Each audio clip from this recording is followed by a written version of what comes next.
जिसको हम लोग जिसको चुन चुन करके वोट देते हैं, हम लोग जिसको चुन चुन करके वोट दिया, वो एमपी बनकर की, एमएलए बनकर की दिल्ली और पटना में बैठता है। हम लोग के द्वारा चुने हुए व्यक्ति दिल्ली में और पटना में जाके बैठेगा, परंतु भगवान के द्वारा चुन चुन करके जिसको वोट दिया जाता है वो भागवत मां करके ही बैठता सुना। भगवान के द्वारा चुने हुए व्यक्ति, रामचरितमानस में की पंक्ति है, गोस्वामी तुलसीदास जी लिखे हैं, आबत यही सर अति कठिनाई, आवत यही सर अति कठिनाई, आवत यही सर अति कठिनाई, आवत यही सर अति कठिनाई,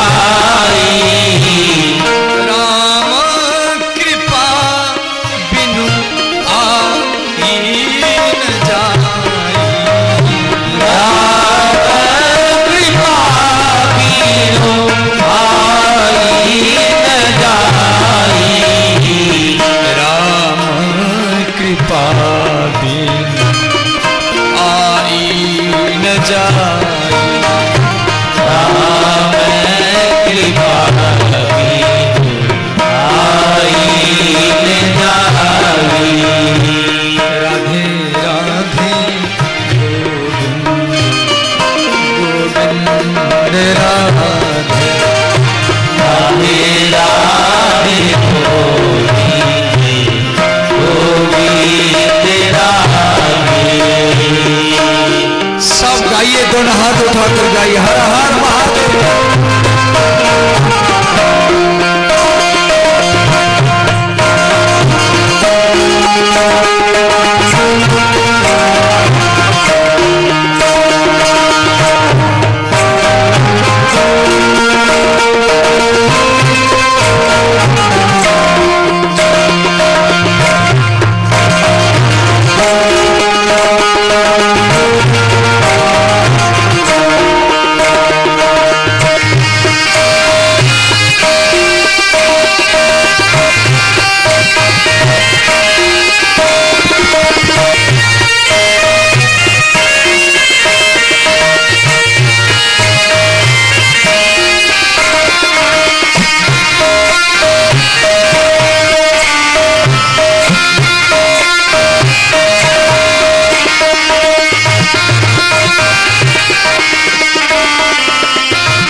राधे गोविंद गोविंद राधे, राधे राधे गोविंद गोविंद राधे, श्री राम जय जय राम,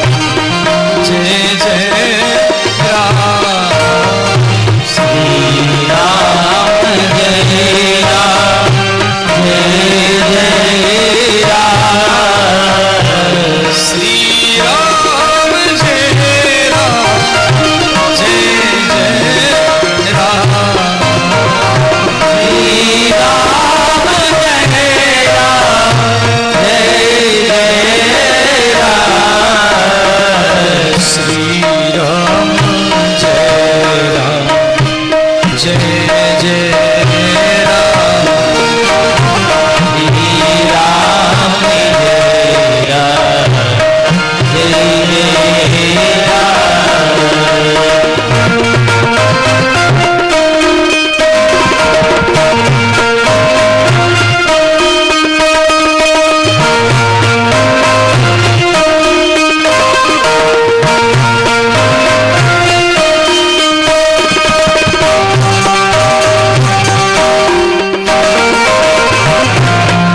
आबत यही सरहति कठिनाई, राम कृपा बिनु आई न जाई।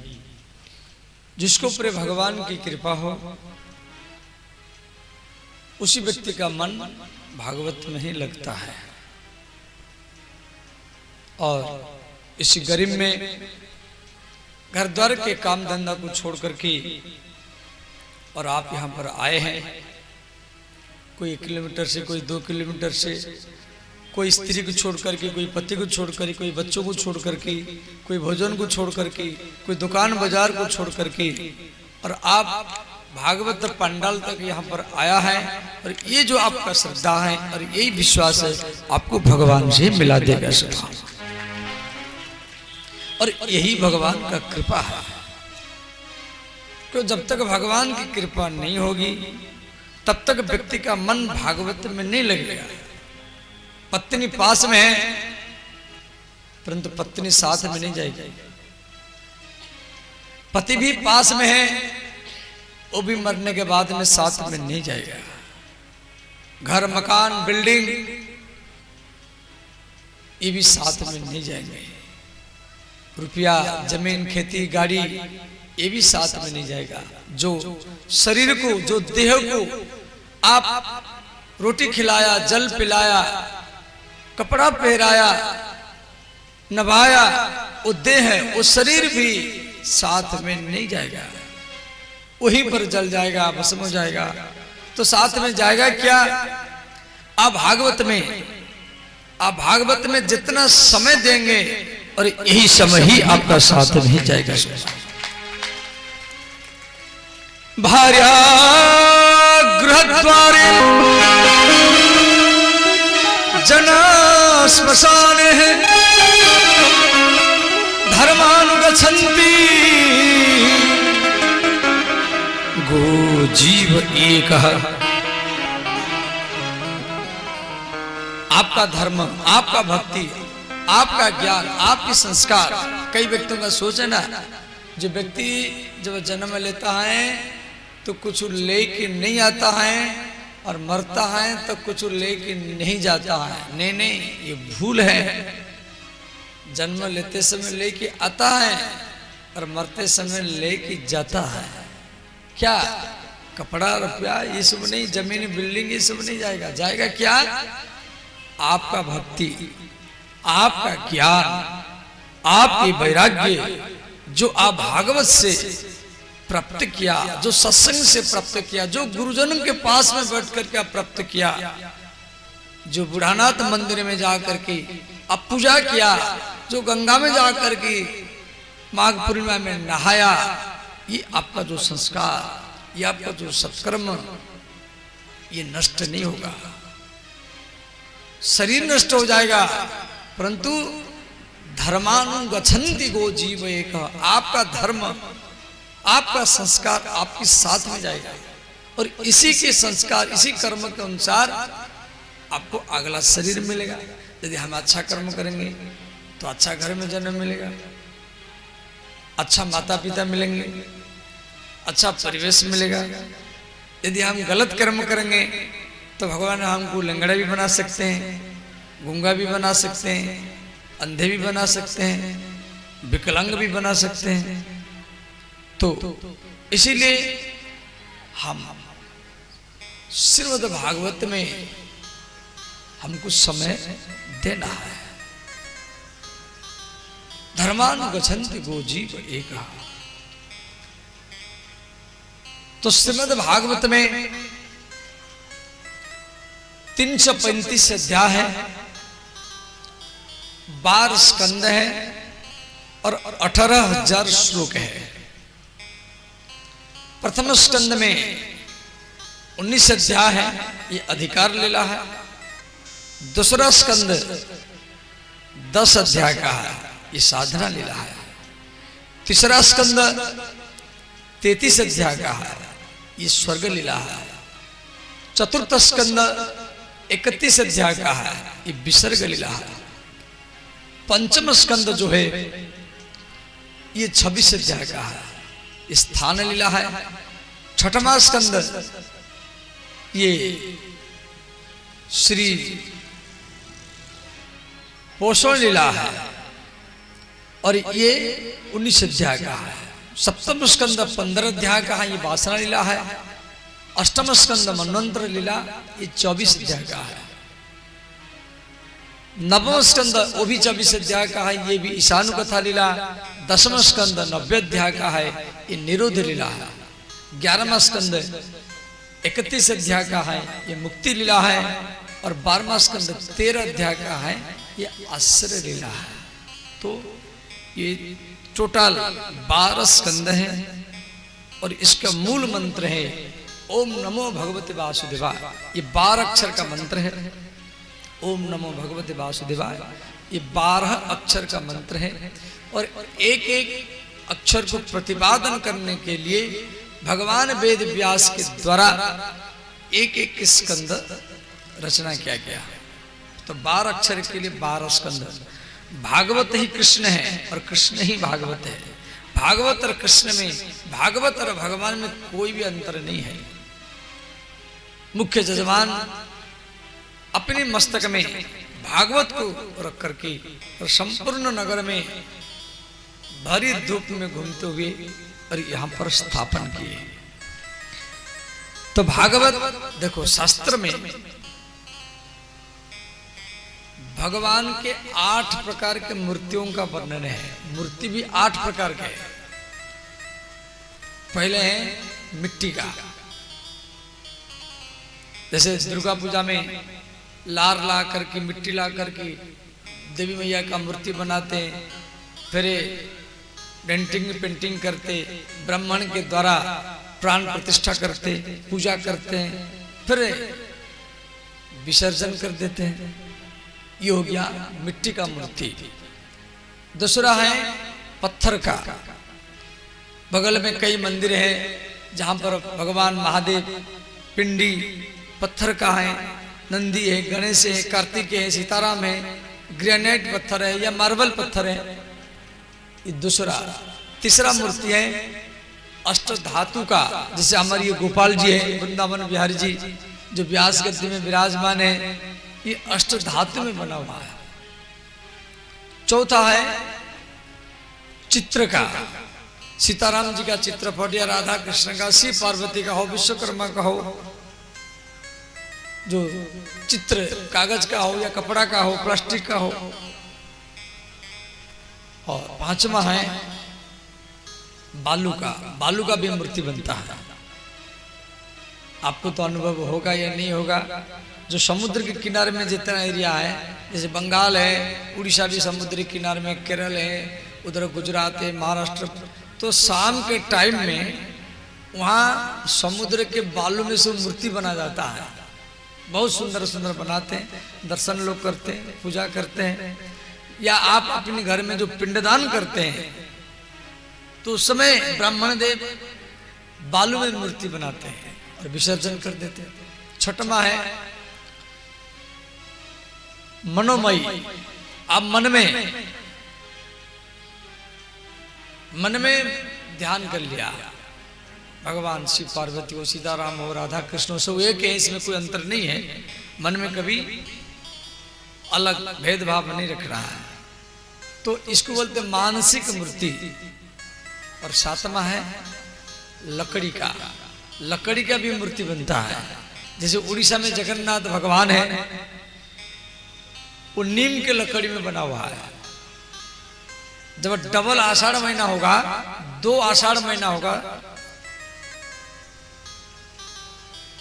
तो उस समय जगन्नाथ भगवान जो पूर्णा मूर्ति उनका मृत्यु होगा, उस समय फिर नया मूर्ति बना जाएगा। दोनों को आमने सामने रखा जाएगा और पूर्णा मूर्ति के नाभि में एक पिंडी है, आत्मा जिसको आप बोलते हैं, उसको निकाल करके नया मूर्ति में घुसा जाएगा। फिर पूर्णा मूर्ति को कंधाम में राम नाम सत्य है इस प्रकार बोल करके फिर उनको समाधि दिया जाएगा। जगन्नाथ जी का एक परिवार है, फिर उन लोग को मुंडन करते हैं, सूतक बांधते हैं, भोज भांडार करते हैं, पिंडदान करते हैं जगन्नाथ जी के लिए। तो वो नीम के लकड़ी में बना हुआ है, मिट्टी का नहीं है, वो कोई सोने चांदी का नहीं है। और 8वां मूर्ति क्या है? भागवत है, रामायण है, गीता है। ये भगवान का शब्दमय मूर्ति है, वाममय मूर्ति है। भगवान भागवत में, रामायण में, गीता में शब्द के रूप में, अक्षर के रूप में, चौपाई के रूप में विराजमान है। इसीलिए सबके घर में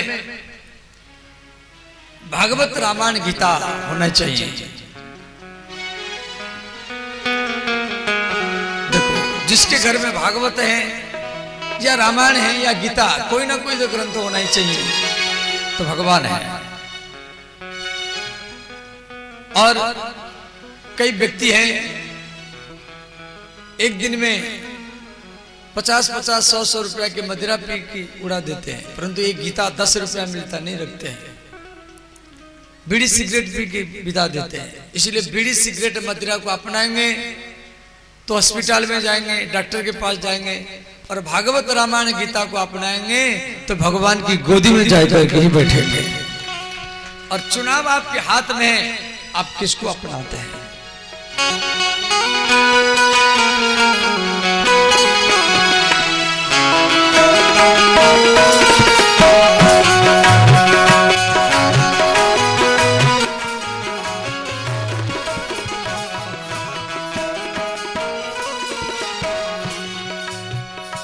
हम तो हिंदू ही हिंदू कहेंगे, राम चरणन में बलि बलि जाएंगे।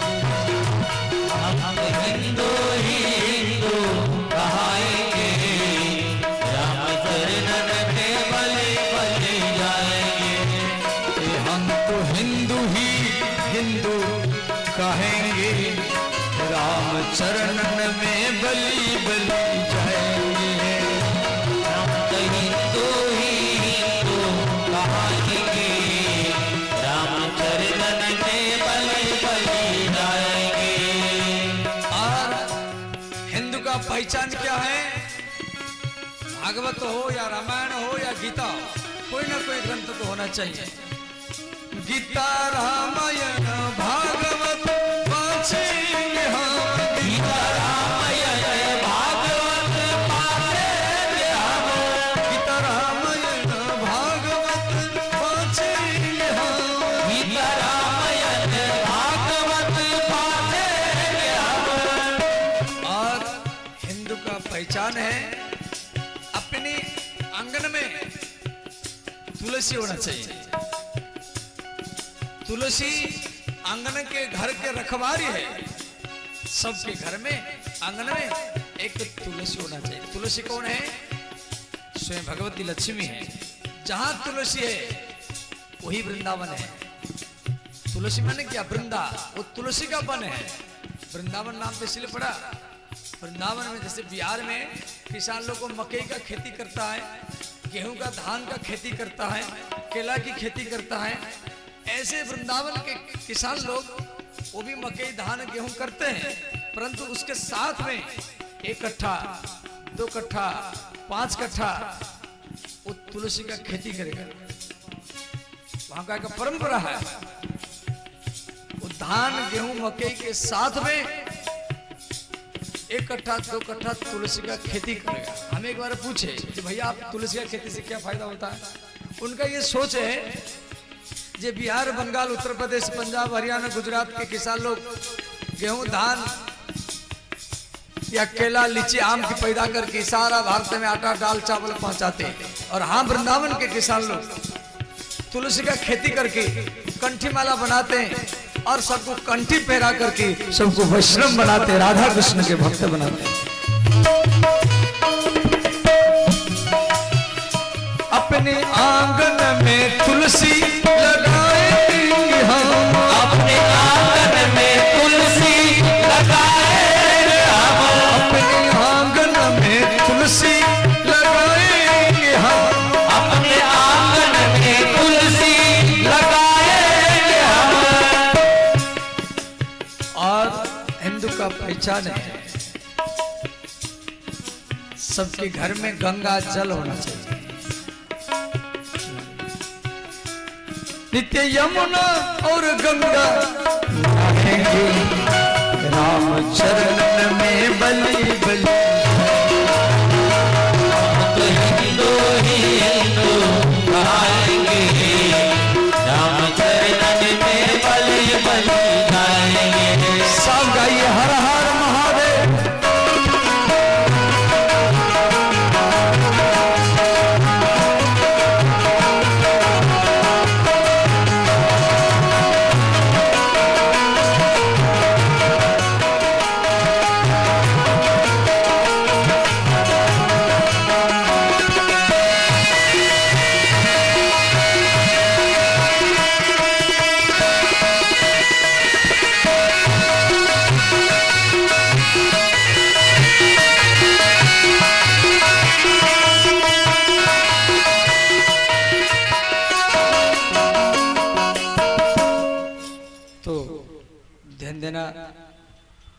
सबके घर में भागवत रामायण गीता होना चाहिए और एक अध्याय पाठ करना चाहिए। अब कोई बोलेगा बाबा हमारे पास समय नहीं है एक अध्याय पढ़ने के लिए, तो एक काम करो, श्लोकम एक श्लोक पढ़ो। व्यास जी लिखे एक श्लोक पढ़ो। और फिर भी कोई बोलेगा एक श्लोक पढ़ने की समय नहीं है, तो श्लोकार्धम आधा श्लोक पढ़ो। फिर कोई बोलेगा आधा श्लोक पढ़ने की समय नहीं है, तो श्लोक पादम, पादम माने चौथाई, एक श्लोक के चौथाई हिस्सा पढ़ो। और फिर भी कोई बोलेगा जो हमारे पास में बिल्कुल समय नहीं है भागवत रामायण गीता पढ़ने के लिए, तो बिल्कुल पढ़ो मत। एक काम करो, किसी दुकान से, किसी पुस्तक दुकान या गीता प्रेस के दुकान से एक भागवत ला करके, भागवत नहीं तो रामायण ला करके, रामायण नहीं तो 10 रुपए में गीता मिलता है, गीता तो ला करके घर में रखो, पढ़ो मत, सिर्फ घर में ला के रखो। और 24 घंटा में एक बार भागवत का एक बार दर्शन कर लो, बस सिर्फ दर्शन कर लो। दर्शनात् पाप नाशनी, सारा पाप ही समाप्त हो जाए। परंतु बहुत व्यक्ति होंगे जिनके घर में भागवत नहीं होगा, वो दर्शन क्या करेंगे। उत्तर प्रदेश का एक परंपरा है, वृंदावन में एक परंपरा है, कोई भी बेटी शादी करेगी तो दहेज तो सब देते हैं, कपड़ा लता सोना चांदी कार मोटरसाइकिल सब देते, परंतु उसके साथ में एक वो रामायण देगा, रामचरितमानस, और एक सीताराम जी का चित्रपट देगा। इतना तो हर माने घर घर का ये नियम है। कम से कम हमारा बेटी इसको पूजा करे, दर्शन करे, दहेज के साथ ये दोनों दिया जाता है। तो इस प्रकार श्रीमद् भागवत ओम परमात्मने नमः अथो प्रथम अध्याय है। पहला श्लोक आप पाठ कर लीजिए, सब हाथ जोड़ लीजिए, सब हाथ जोड़े और आंख बंद करें। हाथ जोड़ लीजिए, आंख बंद कर लीजिए, भगवान कृष्ण का ध्यान कर लीजिए, इस श्लोक को पाठ कर लीजिए। ओम सच्चिदानंद रूपाय, ओम सच्चिदानंद रूपाय, ओम सच्चिदानंद रूपाय, ओम सच्चिदानंद रूपाय, विश्वोत्पत्त्यादि हेतवे, विश्वोत्पत्त्यादि हेतवे, विश्वोत्पत्त्यादि हेतवे, विश्वोत्पत्त्यादि हेतवे, तापत्रय विनाशाय, तापत्रय विनाशाय, तापत्रय विनाशाय, तापत्रय विनाशाय, श्री कृष्णाय वयं नमः, श्री कृष्णाय वयं नमः, श्री कृष्णाय वयं नमः, श्री कृष्णाय वयं नमः। ओम नमो भगवते वासुदेवाय, ओम नमो भगवते वासुदेवाय, ओम नमो भगवते वासुदेवाय, ओम नमो भगवते वासुदेवाय। सब आँख खोले। ये भागवत का पहला श्लोक अनुष्टुप छंद में लिखा गया है। सच्चिदानंद रूपाय, भगवान का रूप क्या है ना, सतरूप। अच्छा, हम लोग केवल इतना ही सोचते हैं भगवान धनुष बाण लेकर के आएंगे तो हम समझेंगे राम जी आए, या बंसी लेके आएंगे तो समझेंगे भगवान कृष्ण आए, त्रिशूल लेके आएंगे तो समझेंगे शिव जी आए। ये हम भगवान को छोटा बना देते हैं। भगवान के 3 रूप है। एक है प्रत्यक्ष दर्शन जो आमने सामने दर्शन करना, और एक है अनुभव दर्शन माने आंख बंद करके ध्यान में दर्शन करना, और तीसरा है सब में दर्शन करना, हर जीवों में, पुरुष हो स्त्री हो वो भी भगवान का रूप है, माता पिता भगवान का रूप है, पति पत्नी या पड़ोसी, पड़ोसी भी भगवान का रूप है। पड़ोसी से लड़ना नहीं चाहिए, मन मिला के रखना चाहिए। और पशु पक्षी कीट पतंग सब भगवान का रूप है। जो आपको प्रेम करता है वो भी भगवान है, जो आपका विरोध करता है, जो आपका निंदा करता है वो भी भगवान है। ये नहीं ये प्रेम कर रहा है ये भगवान है, और ये निंदा विरोध कर रहा है ये भगवान नहीं है, ऐसा नहीं। दोनों में भगवत भाव रखे, समझिए। सब में भगवान को दर्शन करे, ध्यान देना, ये सिद्धांत की बात है। जब आप सब में, पुरुष हो स्त्री हो ब्राह्मण हो क्षत्रिय हो वैश्य हो शूद्र हो, जब सब में आप भगवान को दर्शन करने का आदत डालेंगे, हर जीव भगवान का रूप है ऐसा आदत आप डालने लगेंगे, तो आपको प्रत्येक मंदिर में भगवान का दर्शन होगा। और यदि सब में आप भगवत भाव नहीं रखेंगे तो किसी भी मंदिर में आपको भगवान का दर्शन नहीं होगा, सिर्फ एक पत्थर का मूर्ति दिखाई देगा।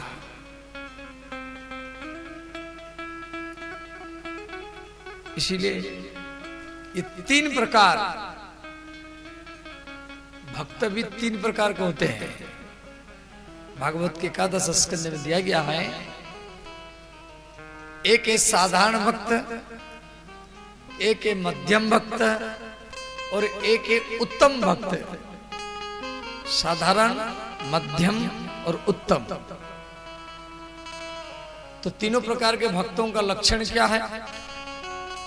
जो केवल मंदिर में जाकर के प्रणाम करता है, अगरबत्ती धूप बत्ती लगाता है, वो साधारण भक्त होता है। और जो मंदिर में और संत में दोनों में भगवान को देखता है, वो मध्यम कोटि का भक्त होता है। मध्यम कोटि का, मुझे उनसे थोड़ा अच्छा है। और जो सब में, पुरुष हो स्त्री हो, जो सब में भगवत भाव रखता है, वो उत्तम कोटि का भक्त ही होता है सब। अब आप अपने मन को टटोलो, जो आप साधारण में है या मध्यम में है या उत्तम में है। तो सच्चिदानंद रूपाय, जहां से सत्य मिला, सच्चिद आनंद, तीनों का संधि है सच्चिदानंद। जहां से सत्य मिला तो समझना भगवान मिले। चिद माने ज्ञान, जहां से आपको ज्ञान मिला तो समझना भगवान मिले।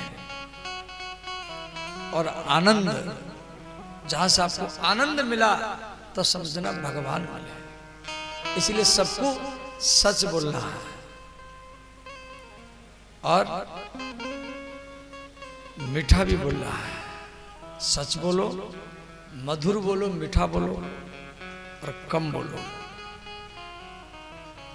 वो भगवान को सबसे ज्यादा प्रिय होता है, सबसे ज्यादा। आप पूजा पाठ करके जिंदगी चला जाएगा, भगवान मिलेंगे नहीं मिलेंगे ये हम बता नहीं सकते, कई जन्म जन्म बीत जाएगा। परंतु आप सच बोलो, मधुर बोलो, और कम बोलो, सब में भगवत भाव रखो, और आप भगवान को जल्दी प्राप्त कर लेंगे।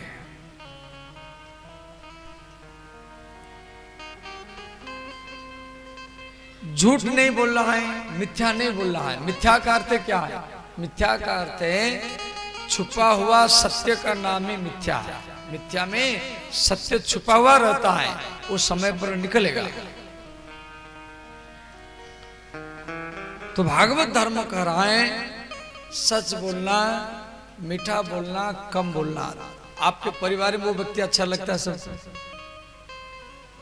और भागवत में कहा गया सतरूप, भगवान का क्या है? सतरूप है, चिद रूप, ज्ञान रूप, आनंद रूप, सच्चिदानंद रूपाय विश्वोत्पत्त्यादि हेतवे। आप लोग मंदिर में जाते हैं तो मंदिर शब्द का अर्थ है जहां मन द्रवीभूत हो, उसको मंदिर कहा गया। मंदिर में शंख फूकते हैं। एक मंदिर का दर्शन इसी श्लोक में किया गया। शंख फूकने की दो तरीका है, एक मस्तक ऊपर करके फूकना, एक होता है मस्तक नीचे करके फूकना। समाज में शांति स्थापन करना है तो मस्तक ऊपर करके शंख फूकना चाहिए। समाज में भूचाल, भूकंप, अतिवृष्टि, अनावृष्टि, कोरोना आदि न हो तो मस्तक झुका करके फूकना चाहिए। और शंख फूकने के बाद हम आरती करते हैं। तो आरती क्या है? आरती शब्द का अर्थ है पीड़ा। आरती माने कष्ट, आरती माने दुख, आरती माने टेंशन। इसको संस्कृत में आरती कहा गया और हिंदी में आरती का अर्थ है पीड़ा, कष्ट, दुख, टेंशन, बेचैन। तो हम लोग घी के बत्ती के द्वारा, तेल के बत्ती के द्वारा भगवान के टेंशन को, भगवान के दुखों को, भगवान के पीड़ा को हम उतारते हैं। चरण में 4 बार, नाभि में 2 बार, छाती में 1 बार, पूरा शरीर में 7 बार हाथ को घुमाते हैं। और वो आरती, आरती संस्कृत शब्द है और आरती का अर्थ है हिंदी में पीड़ा, कष्ट, माने भगवान के कष्ट को, भगवान के पीड़ा को भक्त घी के बत्ती के द्वारा उतारता है। और वो आरती को जब आपके पास से लाया जाता है तो आप हाथ ऐसे करते हैं, कोई 1 रुपया 2 रुपया डाल देता है। तो ऐसे करने का क्या उद्देश्य है? हे देवी, भगवान के कष्ट को लेकर के क्यों जल जाती हैं? इन कष्टों को, इन दुखों को, इन पीड़ाओं को हमको दो। इसलिए हम हाथ ऐसे करते हैं। तो भक्त भगवान के पीड़ा को अपने ऊपर लेना चाहता है। ये सनातन धर्म का संस्कार है। दूसरे के पीड़ा को हम नष्ट करें, मिटाए। जैसे कोई रोगी है, कोई रोगी है, उसको सदर अस्पताल में ले गया, सुई लगा दिया, दवाई लगा दिया, उसके पीड़ा को उतार दिया, ये उसका हो गया आरती। बाकी भी हरि तेरी आरती उतारू, आरती उतारू, आरती चढ़ाऊ नहीं, आरती उतारू, मैंने पीड़ा को उतार रहे हैं। कोई भूखा है, उसको रोटी खिला दिया, उसका आरती हो गया। कोई निर्वस्त्र है, उसको एक वस्त्र दे दिया। कोई ठंडी में शीत को झील रहा है तो उसको एक चादर कंबल उड़ा दिया, उसका आरती हो गया। तो हर व्यक्ति का आरती उतारना है। तो आरती और उसके बाद में चरणामृत, चरणामृत लेते समय में दोनों अंगूठा तर्जन को सटा करके 3 अंगुली को खड़े करके ऐसे बाएं हाथ के ऊपर दाएं हाथ या कपड़ा रख करके ऐसे चरणामृत लेना चाहिए। वेदों में कहा गया अकाल मृत्यु हरणम, अकाल मृत्यु हरणम सर्व व्याधि विनाशनम विष्णु पादोदकम पित्वा पुनर्जन्मम न विदीयते। इस श्लोकार्थ ध्यान देना। जो भगवान के चरणामृत को, कोई भी मंदिर है, भागलपुर में बहुत मंदिर, हर मोहल्ला में मंदिर है, हर गली गली में मंदिर है। वो दुर्गा की मंदिर हो, हनुमान का हो, विश्वकर्मा का हो, भोले बाबा का हो, सीताराम का हो, राधा कृष्ण का हो या गुरु जी का हो, किसी का भी मंदिर है, जो आप चरणामृत तुलसी डाल करके आप पीते हैं तो पीने से क्या होगा न अकाल मृत्यु हरणम। डेली जो आरती पीता है, जो डेली चरणामृत पीता है, अकाल मृत्यु, अकाल मृत्यु समझ जाते, जैसे आप जा रहे हैं, एक्सीडेंट हो गया, ये हो गया अकाल मृत्यु। मृत्यु भी 5 प्रकार का है। अकाल मृत्यु, काल मृत्यु, बूढ़े हो गया मर गया, उसको हो गया काल मृत्यु। इच्छा मृत्यु, जैसे पितामह भीष्म जब इच्छा करेंगे तभी उनका मृत्यु होगा। तीर्थ मृत्यु, वृंदावन में अयोध्या में जाकर के मरना, इसको बोलते तीर्थ मृत्यु। जुगाड़ मृत्यु, जैसे कोई सती होना या किसी को फांसी देना, तो इसी श्लोक में कहा गया अकाल मृत्यु हरणम। तो अकाल मृत्यु अच्छा नहीं है। तो भगवान के चरणामृत को पीने से अकाल मृत्यु नहीं होगा। और सर्व व्याधि विनाशनम, आपके पास में कोई भी रोग हो, कैंसर हो, हार्ट अटैक हो, शुगर हो, या भारी से भारी रोग हो, डॉक्टर मना कर दिया हो, आप डेली भगवान के चरणामृत पियो, विश्वास के साथ पियो, तुलसी डाल करके पियो भगवान के चरणामृत को डेली। तो सर्व व्याधि विनाशनम, ये नहीं यही लोगों, सर्व व्याधि, सारा रोग चला जाएगा। और विष्णु पादोदकम पित्वा, भगवान के चरणामृत को पीने से पुनर्जन्मम न विद्यते, बार बार जन्म लेना नहीं पड़ेगा। वेदों में, ये मैं अपने मन से नहीं बोल रहा हूं, आप सोचेंगे बाबा मन से बोल रहा है, नहीं नहीं नहीं, हम मन से नहीं बोल रहे, ये वेद का मंत्र है, भगवान वेद व्यास के द्वारा लिखा गया है। इसीलिए बड़े बड़े मंदिर में, वृंदावन जाओ, अयोध्या जाओ, सब मंदिर के दरवाजे में पुजारी बैठा है, कोई आएगा मैं चरणामृत दूंगा। तो ये आरती करने की तरीका, शंख फूकने की तरीका, और चरणामृत जब लेंगे तो नीचे गिरना नहीं चाहिए। नीचे गिरेगा ना तो 100% लाभ नहीं मिलेगा, मिलेगा कम मिलेगा। इसीलिए लेते समय में नीचे हाथ रखना चाहिए या कपड़ा ऐसा रखना चाहिए। और उसके बाद में प्रसाद, मंदिर में प्रसाद बढ़ता है, भोग और प्रसाद में अंतर है। हम जो भगवान को देते हैं, हम लोग जो भगवान को देते हैं उसका नाम है भोग, और मंदिर से, भागवत से, यज्ञ से जो हमको मिलता है उसका नाम है प्रसाद। भोग को छुपा जाता है, इसलिए पर्दा लगा जाता है, और प्रसाद को बांट कर ही खाना चाहिए। प्रसाद जितना कम होगा, ध्यान देना, प्रसाद जितना कम होगा इतना ज्यादा लाभ आपको मिलेगा। आपको प्रसाद मिला, भले हलवा हो, केला हो, सेव, जो भी हो, आप उसको लेके पति को दो, पत्नी को दो, परिवार को दो, अगल बगल वालों को दो, वो जितना कम होता जाएगा इतना ज्यादा लाभ आपको मिलेगा। और आप सोचेंगे अरे उसको ज्यादा प्रसाद मिला, मुझे क्यों कम मिला, ऐसा नहीं, ऐसा सोचेंगे तो इतना लाभ नहीं मिलेगा। प्रसाद जितना कम होगा इतना ज्यादा फायदा। उसको जितना बांटेंगे, अगल बगल वालों उसको बांटते जाओ। और प्रसाद को अकेला खाना नहीं चाहिए। कई कई मंदिर में पुजारी दिन भर रहते हैं, भगवान के पास रहते हैं और डेली प्रसाद पाते हैं, भगवान के पास में रहते हैं और डेली प्रसाद भी पाते हैं, फिर भी उनके ऊपर दुख संकट नहीं जाता है। क्यों? प्रसाद को अकेला पाना नहीं चाहिए। जो प्रसाद को अकेला पाता है, छुप कर के पाता है, वो दरिद्र बनता है, और प्रसाद को जो बांट करके पाता है वो समाज में धनवान ही बनता है। प्रसाद को जितना बांटेंगे इतना आपका धन स्वतः बढ़ता जाएगा। ये जरूरत नहीं है भाई हम मिश्री देंगे कोई लेगा कि नहीं लेगा। अरे आदमी नहीं है तो चीटी चीटा तो है, जहां चींटी चीटा होंगे वहां भी आप चीनी डाल दिया, गुड़ का प्रसाद डाल दिया, चींटी खा लेंगे।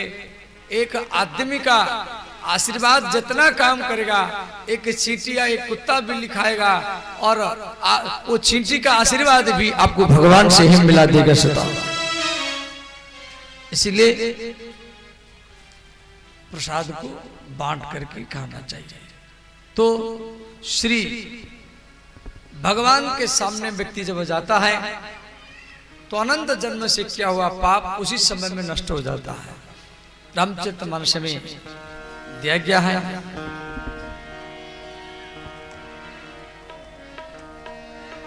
सन्मुख होई जीव मोहि जबहि, सन्मुख होई जीव मोहि जबहि, सन्मुख होई जीव मोहि जबहि,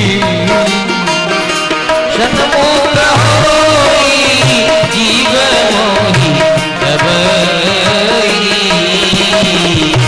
जन्म कोटि अघनाशहि तबहि, जन्म कोटि अघनाशहि तबहि,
सच्चिदानंद रूपाय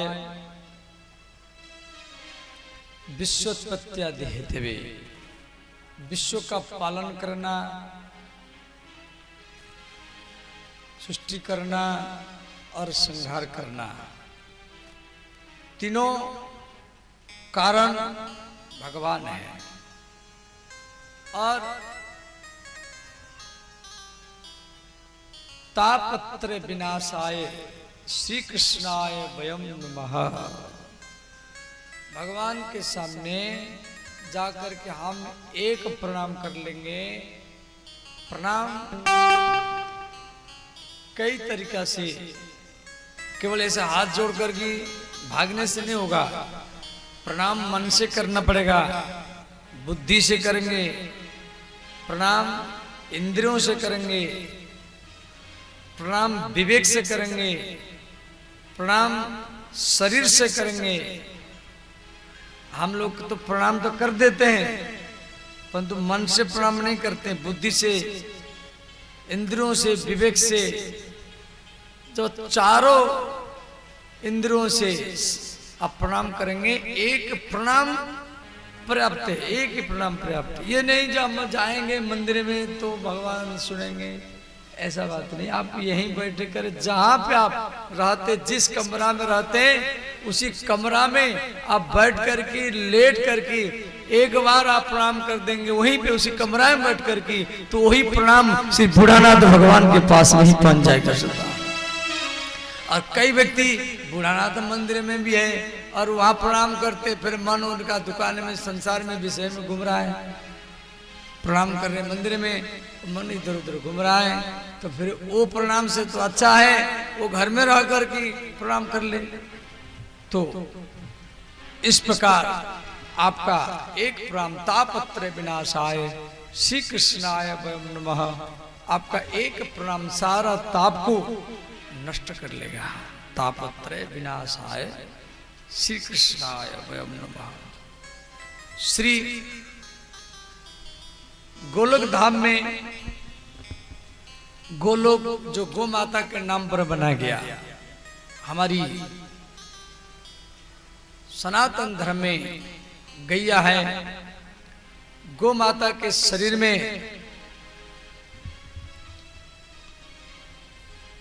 सारा देवताओं का निवास है। गैया के आंखों में सूर्य और चंद्रमा रहते हैं। सूर्य और चंद्रमा गो माता की आंख में रहते हैं। गैया के पूंछ में श्री हनुमान जी रहते हैं। गैया के गोबर में लक्ष्मी माता रहती है।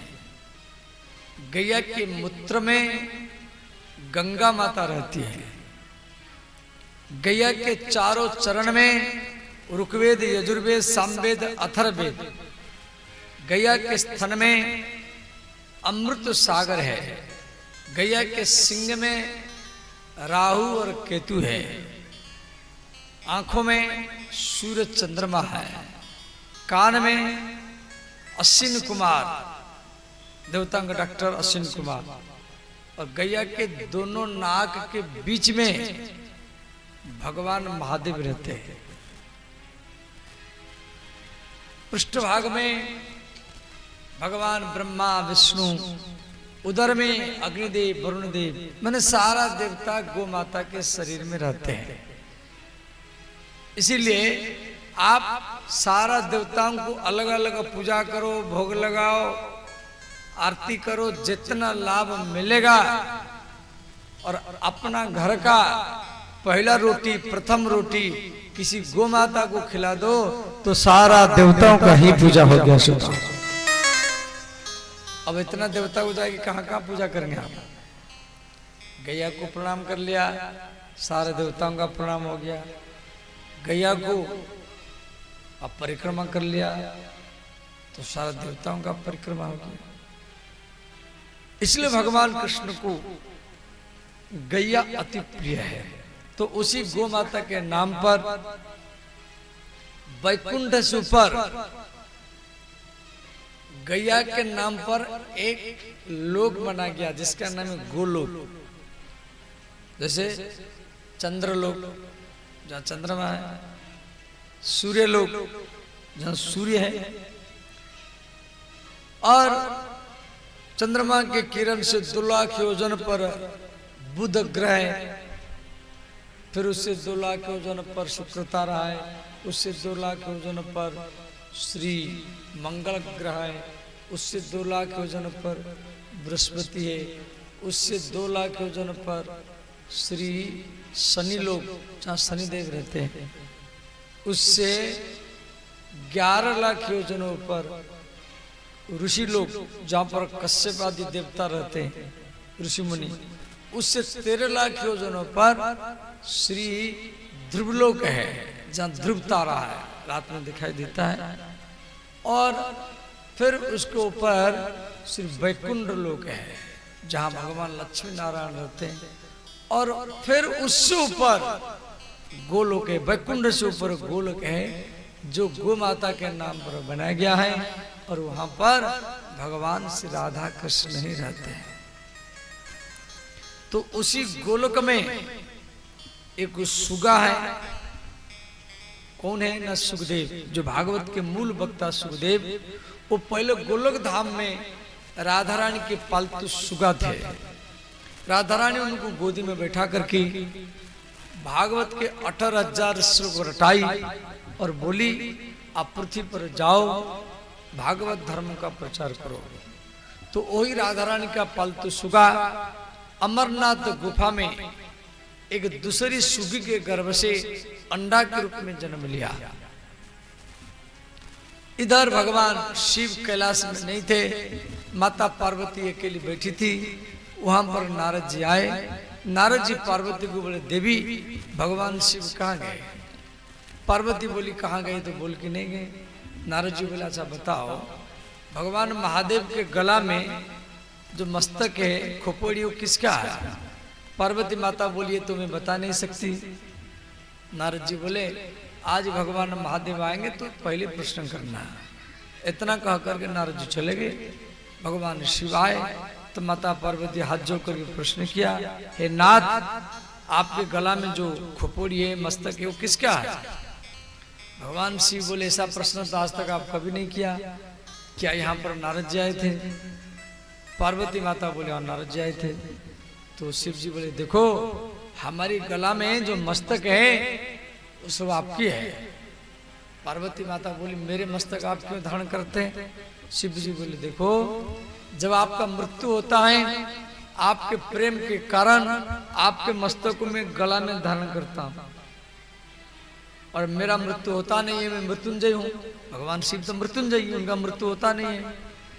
पार्वती माता बोले, नाथ, मेरा प्रश्न है, मेरा मृत्यु होता है और आप मृत्यु के ऊपर विजय प्राप्त किए हैं, आप मृत्युंजयी है, अमर है, आपका मृत्यु होता नहीं है, ये क्या कारण है?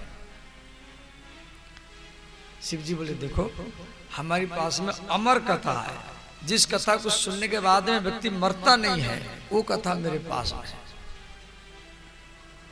पार्वती माता बोली, हमको सुनाओ। तो भगवान शिव पार्वती को अमर कथा सुनाने के लिए कैलाश से अमरनाथ गुफा लेके आए। माने अमर कथा माने भागवत कथा, वहां पर भगवान शिव पार्वती को सुनाए थे, इसीलिए शिव जी का नाम पड़ा अमरनाथ। बोले श्री अमरनाथ भगवान की जय, श्रीमद् भागवत महापुराण की जय। माने जो कथा को भगवान शिव अमरनाथ गुफा में माता पार्वती को सुनाए थे, वही कथा को महाराष्ट्र में समुद्र के किनारे में प्रभास क्षेत्र में भगवान कृष्ण उद्धव को सुनाए। वही कथा को श्री कपिल मुनि माता देवहूति को गंगा सागर में सुनाए। वही कथा को गंगा के किनारे में सुखदेव जी परीक्षित को सुनाए, और उसी कथा को नमिसारण्य में सूत्र जी महाराज 28,000 ऋषि मुनियों को सुनाए, और वही अमर कथा भागवत कथा को इसी भागलपुर के इसी मैदान में, और आप और हम बैठ करके ही चर्चा कर रहे हैं। कथा पूर्णा है, इसलिए इसका नाम है पुराण, श्रीमद् भागवत महापुराण। पुराण माने क्या है? पूरा एवं नयति इति पुराण। जो प्राचीन चीजों को नया के रूप में सुना दे उसको पुराण कहा जाता है। तो भगवान शिव पार्वती को अमरनाथ गुफा से, ये कैलाश से अमरनाथ गुफा ले आए, जम्मू कश्मीर में अमरनाथ गुफा है। तो वहां भगवान शिव पार्वती को बोले, देवी देखो हम केवल आपको सुनाएंगे, दूसरे को नहीं सुनाएंगे। तो शिव जी क्या किए, अपने त्रिशूल को भेजे, बोले जितना सब पशु पक्षी यहाँ पर रहते सबको भगाओ। भगवान शिव जी का त्रिशूल सबको भगाया, और वो अंडा जो गोलक धाम की सुगा, जो भागवत कथा सुना था पहले भाग राधा रानी के मुख से, वो अंडा वहां पर पड़ा है। अंडा के माता पिता भाग गए। अंडा तो भाग नहीं सकता, अंडा तो उड़ नहीं सकता, तो अंडा उसी जगह में पड़ा रहा। भगवान शिव पार्वती को कथा सुना रहे, और पार्वती माता अकेली है, और बगल में अंडा पड़ा हुआ है। तो बोलने वाला के सामने यदि सुनने वाला एक हो,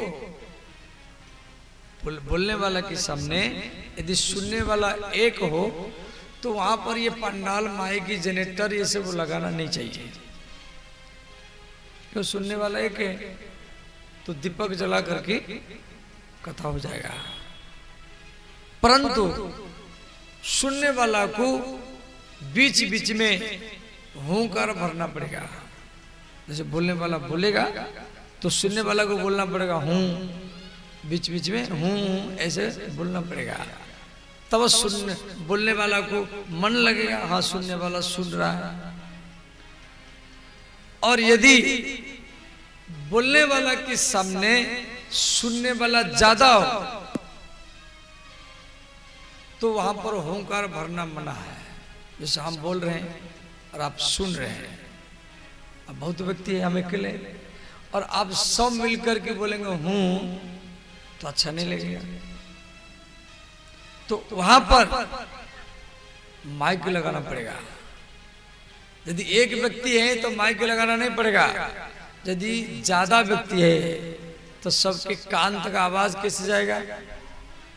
तो सबके कान तक आवाज पहुंचाने के लिए माइक लगाना पड़ता है, सबके बैठने की व्यवस्था करना पड़ेगा, समझिए। और इस प्रकार जैसे ठंडी के टाइम हो तो चारों तरफ से पंडाल को बंद करके गद्दा फद्दा बिछाना पड़ेगा। वर्षा ऋतु का हो तो वाटरप्रूफ पंडाल करना पड़ेगा। गर्मी का समय हो तो पंखा लगाना पड़ेगा। तो ऋतुकालीन व्यवस्था करना पड़ता है। अब भगवान शिव कथा सुना रहे हैं पार्वती माता के लिए, तो माता पार्वती हुंकार भर रहे हैं। और भागवत के 10वें स्कंद के 31वें अध्याय की कथा चल रहा है, महाराज की कथा। माता पार्वती हुंकार भरना छोड़ दी। भगवान शिव कथा करें, वो अंडा से एक सुगा जन्म ले लिया, और वो सुगा वो भी कथा सुन रहा है, और वो सुगा हुंकार भरना चालू कर दिया। भगवान शिव कथा कह रहे हैं, सुगा हुंकार भर रहा है। अंत में कथा विश्राम हो गया। भगवान शिव कथा करें, पार्वती माता की समाधि टूटा, तो माता पार्वती बोली, नाथ मैं तो केवल महाराज तक 10वें स्कंद 31वें अध्याय तक ही कथा सुनाऊं, और तो सब कथा छूट गया।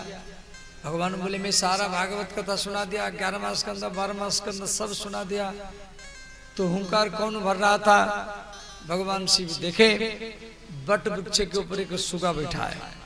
भगवान शिव उस सुगा को मारने के लिए उसका पीछा किए। और सुगा भी भयभीत होकर भाग गया। वो अमरनाथ गुफा से भागा सीधा बद्रीनाथ। बद्रीनाथ से 3 किलोमीटर आगे सरस्वती नदी है, वहां व्यास जी की गुफा है। व्यास जी वहीं पर भागवत लिखे हैं। तो उनकी पत्नी जो अरण्य है वो सूर्य भगवान को जल दे रही थी।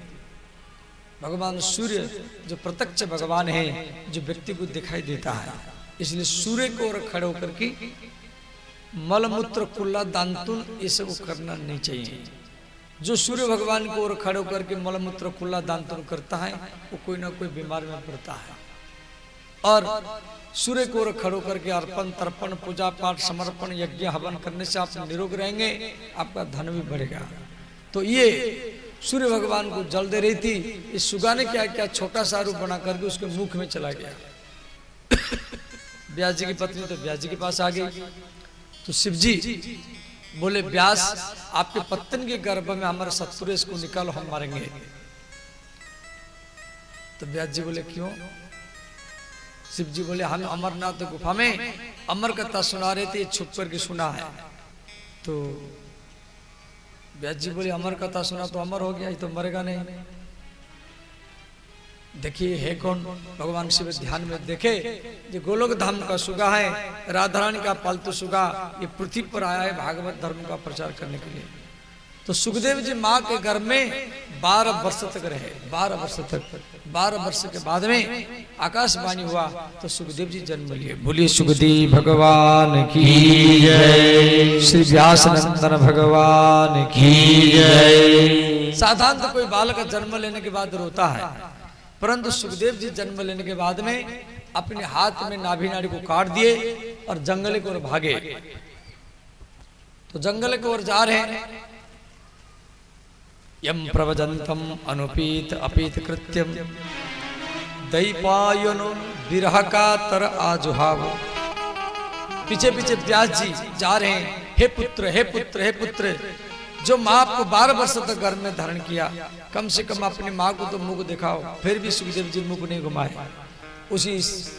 उसी जंगल में कुछ स्त्रियां वस्त्रहीन, जिनके शरीर में कोई कपड़ा नहीं था, वो नहा रही थी।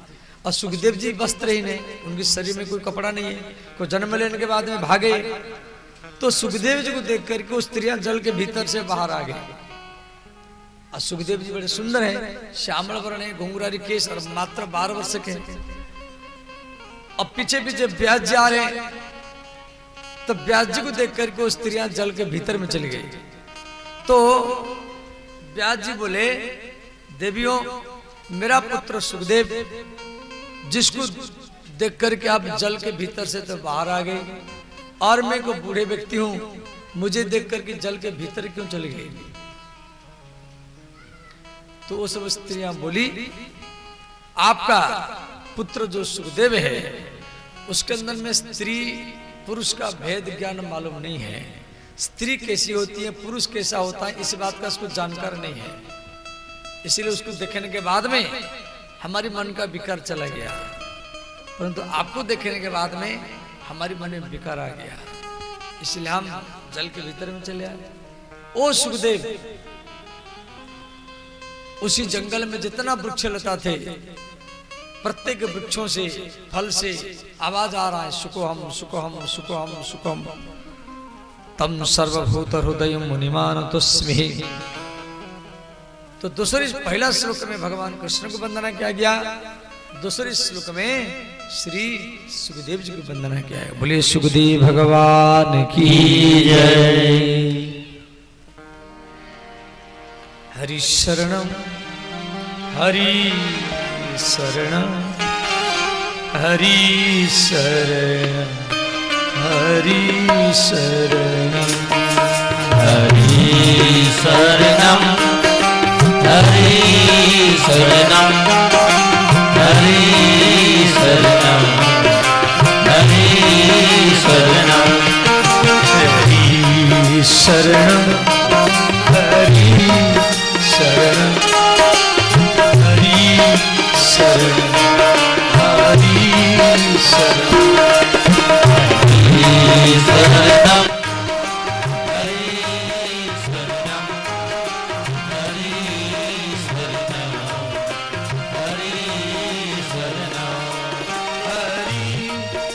शरणं हरि शरणं हरि शरणं हरि शरणं हरि शरणं हरि शरणं हरि शरणं हरि शरणं हरि शरणं हरि शरणं हरि शरणं हरि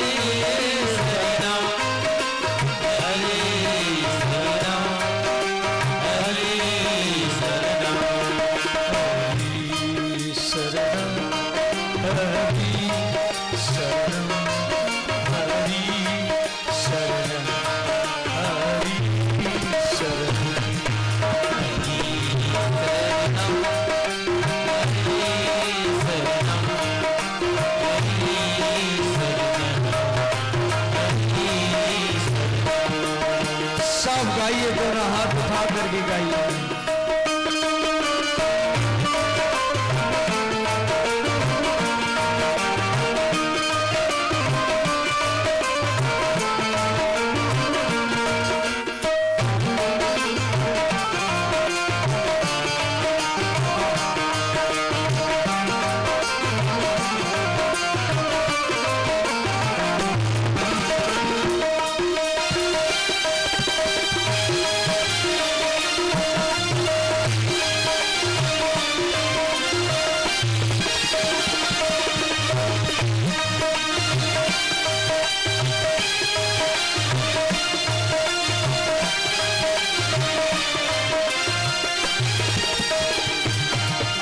हरि शरणं हरि शरणं हरि शरणं हरि शरणं हरि शरणं हरि शरणं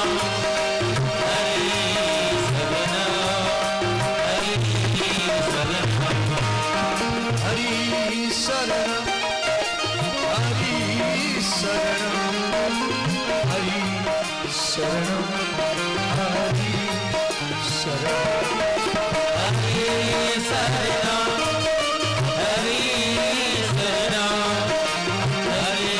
शरणं हरि शरणं हरि शरणं हरि शरणं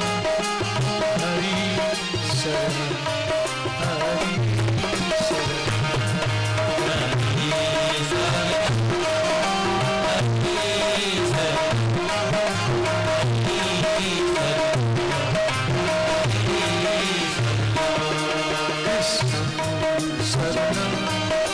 कृष्णं शरणं कृष्ण शरणं कृष्ण शरणं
राधे राधे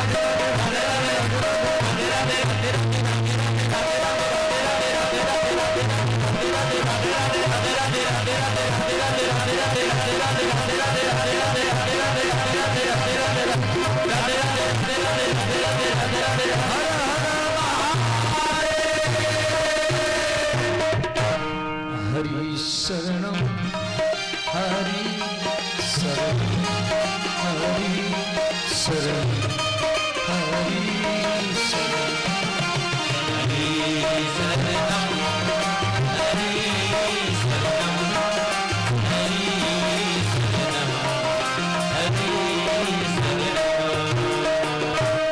देखो आज कथा का पहला दिन था। मैं श्री विद्यो श्लोक का चर्चा किया और कथा को मैं भी यहीं पर विराम दूंगा।